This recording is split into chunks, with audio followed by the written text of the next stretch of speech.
I love this question. And this is the kind of work I love doing because I like supporting small businesses, especially father-son businesses. And a business like that, you want to protect it. You want to make sure it's set up right. So I'm going to say something very practical. In most cases, I would recommend a 49-51 split instead of a 50-50 split. And that's not because one person deserves more, but because deadlock is real. It can really affect your business. And a true 50-50 structure, if you disagree on any major decision, there's no built-in resolution, and then you're stuck. Your business gets stuck. That said, if you want to do 50-50, you absolutely can, but you need to structure around that 50-50 agreement.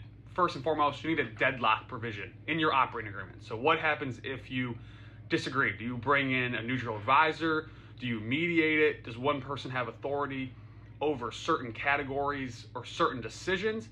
You just need to know how that works. Second, you need to clearly separate management roles. Even in a 50-50 ownership setup, one of you should be designated as managing day-to-day operations. The other can have oversight without operational paralysis that can be caused by 50-50. Third, define compensation versus profit.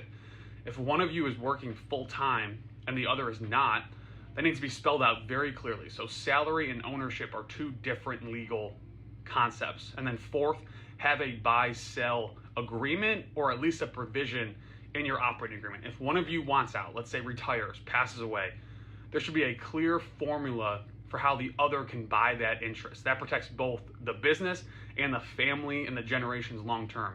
50-50 works when communication and documentation is strong, but legally you need a mechanism for when it isn't. And the operating agreement is not about assuming conflict is coming. It's just about protecting the relationship if conflict ever does show up. And that is so especially important in a family business.